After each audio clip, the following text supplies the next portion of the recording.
Espace TV, le 22h.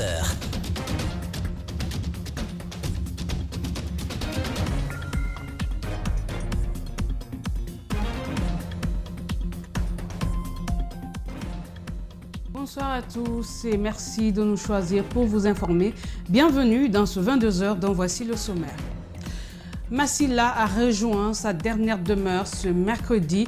La jeune dame, violée puis charcutée par des médecins, n'a pas survécu de l'hôpital sino-guinéen à Anta où elle a été enterrée. Un grand hommage lui a été rendu. La justice est appelée à dire le droit pour punir les coupables. Une femme rouillée de coups en marge d'une manifestation à Matam perd son bébé enceinte de 4 mois. La victime a été confondue à un manifestant et embarquée de force à bord d'un pick-up. C'est sous donc l'effet des coups des agents des forces de sécurité qu'elle a avorté selon la famille. Le barrage hydroélectrique de Soapiti fait partie des grandes réalisations de la gouvernance Alpha Condé. Un beau projet qui n'a pas fait que des heureux.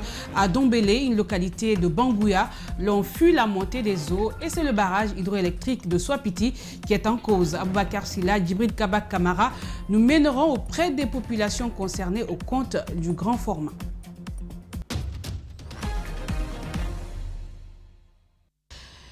Elle est le nouveau visage de la lutte contre les violences faites aux femmes en Guinée.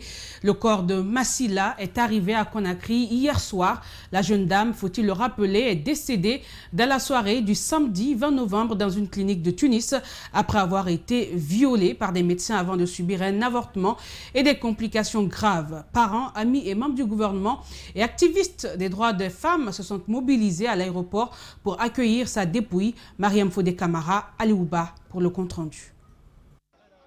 Un moment de tristesse et de consternation pour la famille de Massila, décédée dans la soirée du 20 novembre dernier à Tunis, où elle était sous soins. Les activistes des droits des femmes sont venus partager ces moments de douleur avec la famille de la jeune femme violée par des médecins dans une clinique privée de la place. Alors on se mobilise aujourd'hui justement pour lui rendre hommage, pour faire comme si elle était vivante.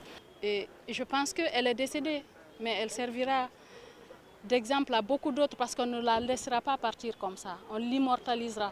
Nous ferons en sorte qu'on se souvienne de Massila. Massila a subi plusieurs interventions chirurgicales suivies de complications qui ont conduit à sa mort. Le ministre de l'Enseignement pré-universitaire a exprimé le soutien du gouvernement et annoncé que les auteurs seront sanctionnés. Tout le gouvernement est réuni pour apporter son soutien à la famille éplorée. Tout le gouvernement est réuni pour compatir avec la famille. Ce qui est arrivé, c'est arrivé à toute la Guinée et Inch'Allah, toutes les dispositions seront prises pour sanctionner cette forfaiture. À Conakry, l'annonce du décès de la jeune dame a plongé les Guinéens dans l'émoi et a suscité une vague d'indignation. Sa famille a été profondément touchée par cette marque de solidarité. La mort, on dit c'est la fin de vie, mais on peut aussi, on ne la souhaite pas, mais on peut se réjouir d'elle, vu la compassion, la mobilisation que la famille a fait l'objet. Massila sera inhumée ce mercredi au quartier Anta où résident ses parents. Massila qui a rejoint sa dernière demeure ce mercredi au cimetière d'Anta dans la commune de Matoto.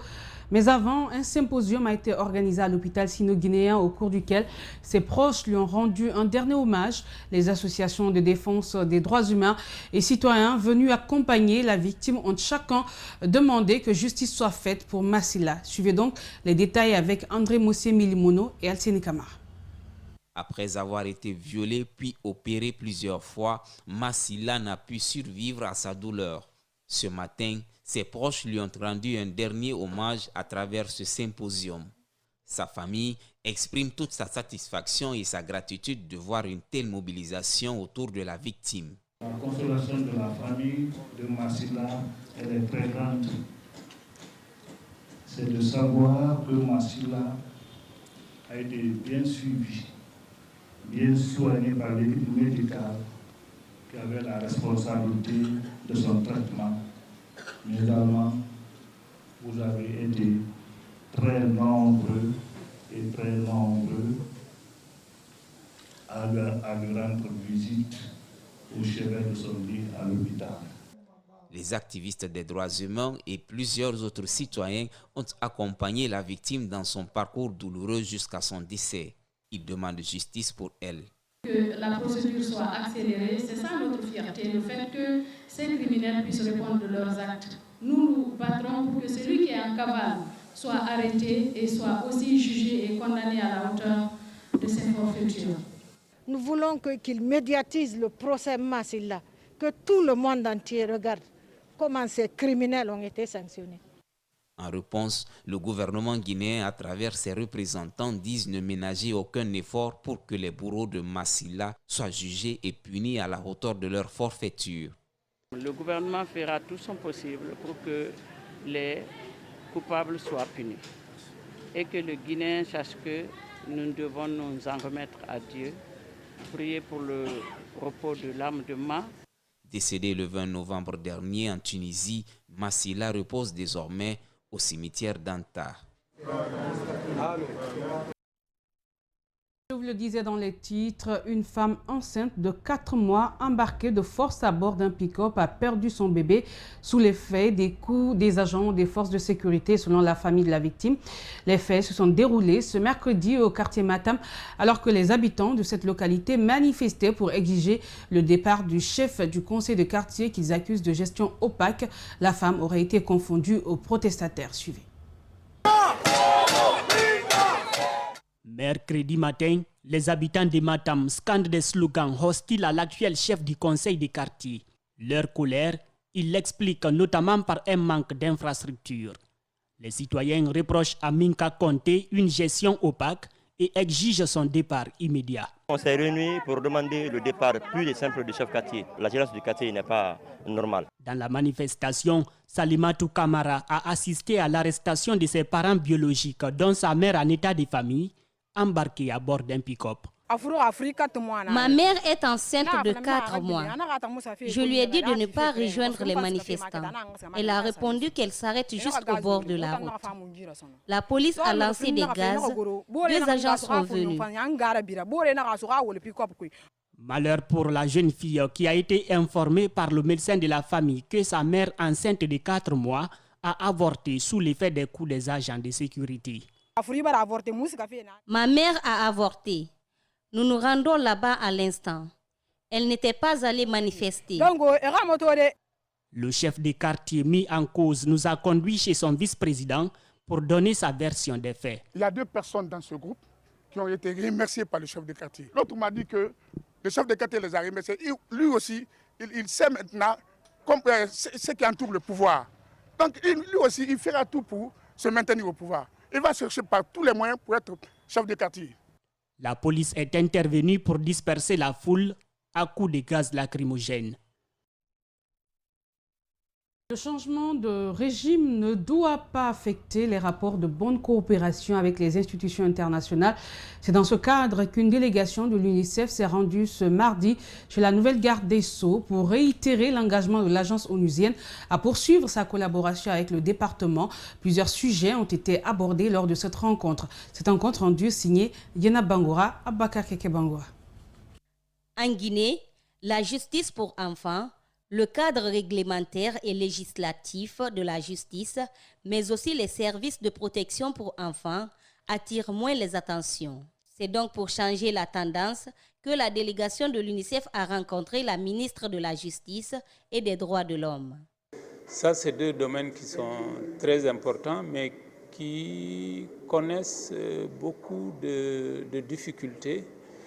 Du point de vue infrastructure, du point de vue ressources humaines, du point de vue des moyens et du point de vue aussi de la couverture au niveau national des services de la justice pour enfants. Cette délégation se dit inquiète de la protection des enfants et fonde son espoir sur cette collaboration pour qu'ils aient le droit de survivre, de s'épanouir et de réaliser leur potentiel au profit d'un monde meilleur. Nous espérons qu'ensemble, nous allons faire un bond en avant pour que tout enfant en Guinée puisse jouir des services de protection, bien sûr, mais aussi des services de justice tout court. Fatmata Yari Souma salue les démarches de cette institution qui ne cesse d'accompagner la Guinée dans diverses actions. L'UNICEF est un partenaire de notre ministère avec qui le ministère a longtemps collaboré sur les questions portant sur l'enfant et qui nous ont toujours apporté leur aide sur le plan institutionnel et sur beaucoup d'autres plans. Donc c'est toujours un plaisir et un honneur de les recevoir et d'échanger sur des questions qui nous concernent ensemble. Au terme de cette rencontre, la ministre et la délégation de l'agence onusienne ont loué le bon rapport qui existe entre la Guinée et l'institution. Elles ont toutes pris l'engagement d'œuvrer pour la pérennisation de cette collaboration. Et puis la Guinée a reçu les premières actions du projet d'investissement social de relance post-Ebola dans les pays touchés. Ce mercredi, plusieurs équipements de riposte ont été remis aux responsables de l'Agence nationale de sécurité sanitaire. Il s'agit des matériels de réanimation et plusieurs autres matériels de santé. Ali Badra Kamara, Ibrahima Souri Sengsouma. C'est un appui de la Banque africaine de développement à travers le Fonds africain de développement aux victimes d'Ebola. PERSIF, c'est le nom du projet qui vise à améliorer la résilience des communautés touchées par l'épidémie. Pour ce premier geste, 10 centres de traitement épidémiologique seront équipés en matériel de riposte moderne. Ces équipements de pointe en faveur de 10 centres de traitement épidémiologique viennent renforcer les capacités de nos structures de prise en charge de la COVID-19. D'une valeur estimée à 6,336 079 302 francs guinéens hors taxes. Ces équipements arrivent à un moment où nos indicateurs de riposte contre cette pandémie sont très encourageants.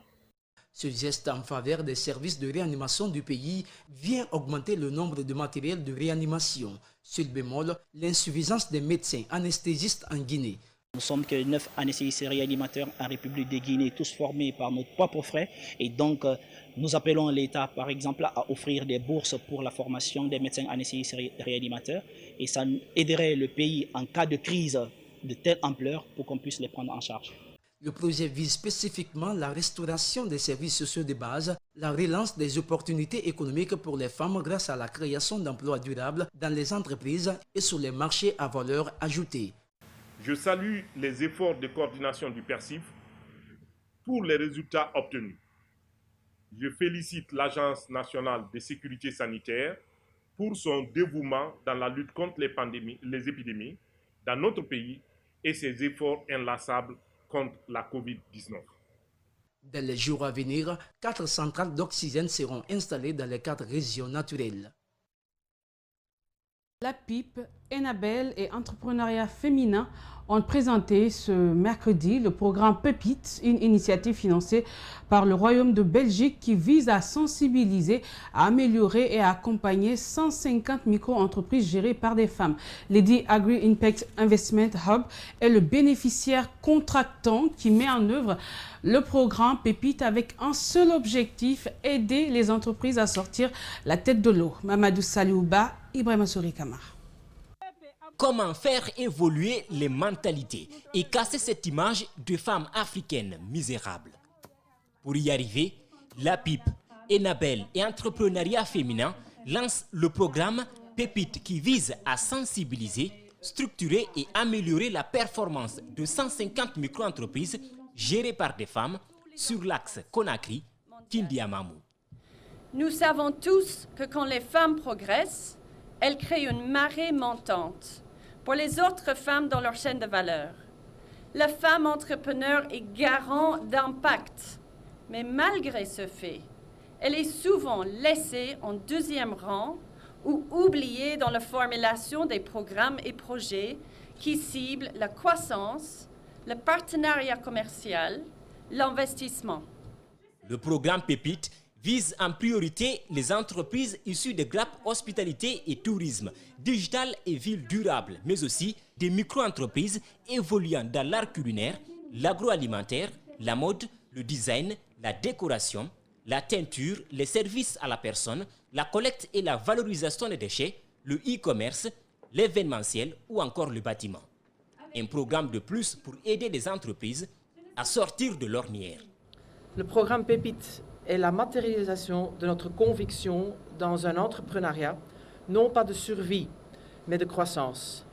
À travers Pépite, Enabel veut contribuer au développement du secteur privé guinéen par la structuration et la formalisation des micro-entreprises compétitives, durables et innovantes portées par les femmes, afin de favoriser une croissance inclusive qui est propice à la création d'emplois. Lady Egri Impact Investment Hub est le bénéficiaire contractant qui met en œuvre le programme Pépite, un programme mis en place avec l'aide du Royaume de Belgique et qui facilite l'accès aux finances, à l'assistance technique, au marché, équipements et technologies. Donc il est très important pour nous d'accompagner cette initiative. En le faisant, cela permet aussi d'amoindrir ou d'améniser le gap qui existe entre les femmes et les hommes. Je voudrais donc vous demander solennellement de mettre à profit ce programme d'accompagnement technique et financier destiné à vous apporter des compétences requises pour vous assurer le succès dans vos entreprises et devenir des champions de demain. Avec le programme Pépite, plusieurs entreprises pourront sortir la tête de l'eau et créer des milliers d'emplois. La durée d'exécution du programme est de 20 mois, subdivisée en 3 cycles de 6 mois chacun.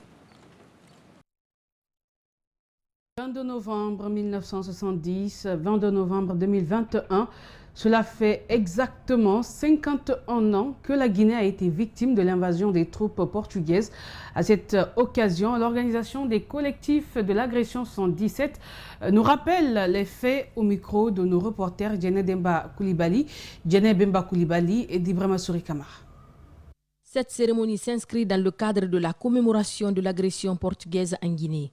Plus de 500 Guinéens sont tombés lors de l'assaut. 51 ans après, le collectif de l'agression 70 se rappelle encore. Le président Ahmed Sékou Touré a demandé, quand on lui a dit d'accepter une réparation, il dit non, qu'il préfère que la journée du 22 novembre soit une journée internationale de victoire sur les agresseurs. Et les pays qui nous ont agressés, tant que les 2 colonies qui n'avaient pas leur indépendance soient indépendantes, c'est ce qu'il prend. Il préfère ça qu'à la réparation matérielle ou bien historique. La commune de Kaloum s'engage à accompagner cette organisation pour mettre en lumière cet événement douloureux. Cette date, c'est une histoire, c'est un fait réel que les Guinéens ont vécu. C'est une agression. Il y a des Guinéens qui ont trouvé la mort. Il y a les Guinéens qui ont participé sans une formation militaire. C'était une guerre militaire contre la Guinée. Il y a des Guinéens qui se sont engagés pour défendre la Guinée sans une formation militaire. La date est symbolique, lourde d'émotions pour ses fidèles, mais aussi pour la nouvelle génération. Et nous demandons encore l'autorité guinéenne de ne pas effacer ça dans notre histoire. C'est des dates qu'on ne doit jamais oublier. Parce que nous, les jeunes aujourd'hui, l'agression 70, on était encore petits. La Guinée sortira victorieuse de cette attaque. Suivra des exécutions parfois sommaires. Mais ça, c'est une autre histoire.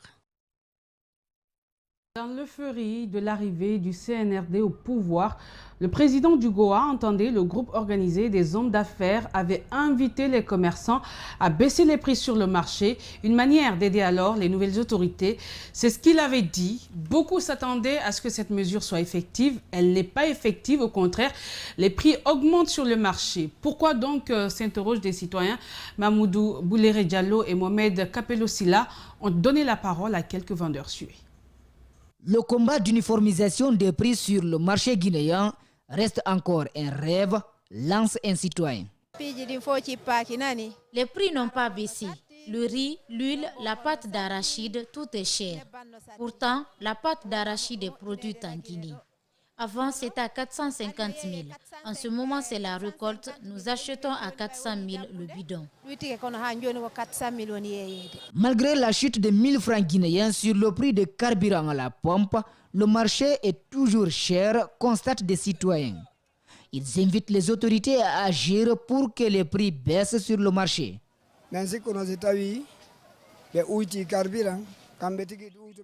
On pensait que ceux qui ont diminué le prix du carburant allait veiller à ce que cela se reproduise sur les autres prix. Mais ça n'a pas été le cas. Je suis commerçant, mais il ne faut jamais laisser un commerçant avec sa conscience. Parce que le gain, c'est dans l'âme. Il n'y a pas de pitié entre les gens. Ils doivent diminuer pour soulager les pauvres.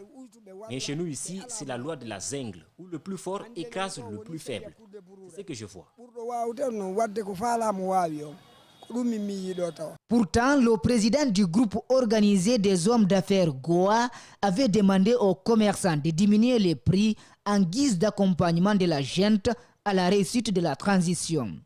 Pour lui, l'appel commence à porter fruit. Beaucoup de commerçants ont fait des efforts. Parce qu'aujourd'hui, il y a des sacs de riz qui étaient vendus quand même à 320 000, qu'on vend à 300 000 aujourd'hui. Même si les prix ont baissé, comme le dit le président du Goa, il est difficile d'avoir des témoignages des clients qui l'attestent. Mohamed Chérif Abdallah et ses collègues pensent avoir trouvé la cause de la cherté et c'est à l'État d'y mettre un terme, disent-ils. Aux autorités de notre pays, c'est de casser le monopole. Si le monopole est cassé, il y a la libre concurrence entre les opérateurs économiques, il y aura un changement de prix sur le terrain, clair. C'est très clair. Il y a un monopole actuellement, c'est quelques personnes seulement qui peuvent importer ces denrées de première nécessité, alors que ces denrées de première nécessité, il ne devait pas y avoir de monopole du tout. En attendant, les Guinéens continuent avec la cherté du marché, du transport, mais aussi et surtout du loyer à travers le pays.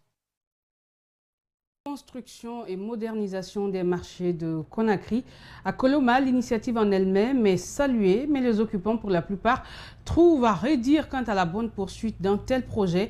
Un groupe de commerçants dénonce par exemple la mauvaise gestion du marché par l'administrateur général Bernard Koundouno et Abouakar Keke Bangora. Ce sont les locataires du marché de Coloma qui sont sommés de déguerpir. Ces lieux de vente devraient connaître des travaux de modernisation. Ces commerçants disent n'avoir pas pris connaissance du contrat qui fait l'objet de polémiques. L'administration nous a tendu un papier de préavis d'un mois. On a des boutiques, on a des magasins. Ils ont déjà fait des bails d'abord par anticipation l'autre fois. Cela a été fait dans une manière la plus opaque. Depuis que ce nouveau administrateur qui est venu là, en collaboration avec un opérateur économique du marché, rien ne va. L'administrateur du marché, qui est le principal mis en cause, dit avoir agi sous les instructions de la mairie de Ratoma, qui compte moderniser tous les marchés de la commune.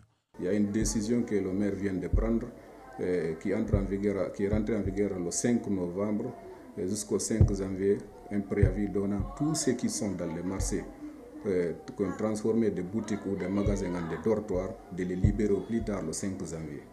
C'est une décision qui est valable pour tous les marchés de la commune de Ratoma. Le projet a déjà démarré par la construction des hangars, des infrastructures qui ne sont pas bien accueillies par les femmes du marché. Sous ces hangars, les tables sont petites, nous sommes gênés, il n'y a pas de passage pour les clients. Selon des jeunes commerçants du quartier, les forces de sécurité ont entamé des interpellations des jeunes qui comptent manifester les jours à venir. Direction à présent Beila, où le préfet a sensibilisé les populations des zones impactées par l'exploitation du mont Simandou. Il souhaite que les populations accompagnent la société dans l'exploitation de ce gisement de fer. Moïse Bitian Lama nous fait le point. Nous sommes dans la commune rurale de Nyonsomoridougou, à 25 km de Beila. Ici, les populations ne conjuguent plus le même verbe avec la société Rio Tinto. Selon les autorités locales, les taxes ne sont plus payées et les jeunes de la localité disent de ne pas bénéficier de l'emploi. Le gel des taxes de 2020 et de 2021. En plus de ça, nous demandons que dans les prochains recrutements, que les enfants du terroir soient recrutés de façon solennelle et de façon respectueuse. Pour l'autorité préfectorale, les populations doivent laisser la société faire son travail. Pour ce qui concerne l'embauche et le paiement des taxes, il promet d'y faire face. J'ai appelé Rio Tinto, je les ai sensibilisés. Donc c'est mon devoir de venir voir la population aussi pour qu'ils puissent comprendre Le Rio, là, le travail n'a pas commencé. Mais dès que le travail commence, leurs enfants sont recrutés.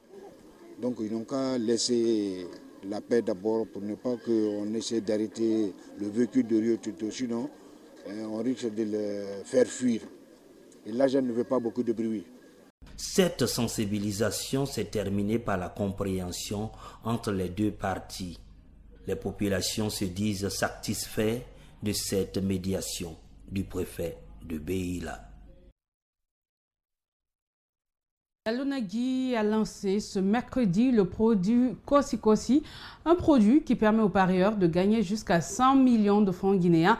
Déjà sur le terrain, le jeu a commencé à faire des heureux. Alcini Bari, Abdoulaye Kamara. C'est désormais officiel, vous pouvez jouer à Kosi Kosi dans tous les points de vente de la LONAGUI, de Kaloum à Koya. C'est simple, il suffit de miser 4 000 francs guinéens pour gagner jusqu'à 100 millions de francs. Le résultat et le retrait du gain se font sur place. Imaginez avec 4 000 francs aujourd'hui, vous pouvez gagner 100 millions de francs guinéens aujourd'hui. Et puis le jeu, comme son nom l'indique, c'est Kosi Kosi. Vous jouez maintenant, vous gagnez maintenant et vous êtes immédiatement payé dans tous les points de vente de la LONAGUI, dans toutes les agences de la LONAGUI et aussi à la direction générale de la LONAGUI. Plus proche de vous, plus accessible, avec un gain facile, Kosi Kosi, c'est la simplicité, la fiabilité et la rapidité. J'ai parié 4 000, j'ai eu 25 000. Cos. Qu'est-ce que vous demandez aux autres parieurs? De continuer à jouer Cos là. Donc ça c'est intéressant. Ça c'est le meilleur jeu. Les équipes sont déjà sur le terrain pour sensibiliser les parieurs sur l'importance et le fonctionnement du jeu Kosi Kosi. Pour la LONAGUI, le client est roi et toutes les stratégies sont utilisées pour faciliter l'accès aux produits. Mes premières impressions sont bonnes. Comme vous voyez sur le terrain, il y a un engouement. Déjà au port autonome de Conakry, on a des gagnants. On a un gagnant de 50 000, 2 gagnants de 100 000 et un gagnant de 10 000. Dès notre venue, on a commencé à avoir des gagnants. Kosi Kosi, comme on le dit, c'est un jeu rapide, c'est un jeu instantané. Vous gagnez, on vous paye automatiquement. Les personnes qui viennent de gagner ici, ils ont été automatiquement payés. On a préféré une campagne de proximité. Au lieu que les parieurs viennent vers nous, on vient vers les parieurs. Donc on va dans les grandes agglomérations pour que chaque parieur ait une chance de gagner. Pour le moment, le jeu n'est accessible que dans les 5 communes de la capitale et la préfecture de Koya. Les dispositions sont en train d'être prises pour l'étendre à l'intérieur du pays. Et puis il y a Canal+ qui a lancé sa promo Noël Ensemble depuis le 19 novembre dernier. Cette offre se poursuit. Objectif, permettre à sa clientèle de profiter au mieux de son abonnement. Marissa Camara, Aliouba signe ce public reportage. Comme chaque fin d'année, Canal+ renouvelle son engagement vis-à-vis de sa clientèle. Cette année, pour satisfaire la population guinéenne, avec la promo Ensemble Noël, le décodeur Canal+ est à seulement 50 000 francs guinéens, accompagné d'une installation gratuite. Déjà depuis le 19, le prix du décodeur à 50 000. L'exception de cette offre-là, c'est que vous pouvez faire votre abonnement à partir de la formule ACES, la formule qui coûte 100 000 francs. Et ce qui est encore intéressant, aujourd'hui, quand vous faites votre abonnement sur Évasion, la formule qui coûte 160 000, on vous offre l'installation gratuitement. C'est-à-dire qu'il y a un technicien qui va se déplacer chez vous pour vous faire l'installation gratuitement. Et je précise que cette installation est garantie pendant 6 mois. Pendant 6 mois, si vous avez un souci, vous appelez Canal, le technicien se déplace, il vient vous dépanner gratuitement. À cette occasion, Canal+ invite les Guinéens à venir profiter de cette offre, un décodeur plus un contenu enrichissant. Je pense que c'est une offre assez exceptionnelle. Alors je profite pour lancer un appel à tous ceux-là qui ont un décodeur chez eux, un décodeur qui est coupé, c'est l'occasion de revenir pour profiter quand même de toute l'offre que nous présentons aujourd'hui, de profiter également de tout le contenu. Pour rappel, vous le savez très bien, aujourd'hui on a des matchs de la Champions League et au-delà de ça, en termes de contenu, il y a pas mal de choses que nous mettons en avant aujourd'hui. Les créations originales de Canal+, genre actuellement il y a la série Mamiwata qui a démarré depuis un certain temps. Le réabonnement pourrait se faire même à partir d'un téléphone. À retenir que le décodeur Canal+ est disponible dans tous les points de vente à Conakry et à l'intérieur du pays. Cette édition se poursuit dans un instant avec le grand format du jour. Vous allez le voir, nous vous invitons à Banguya, c'est dans Kindia.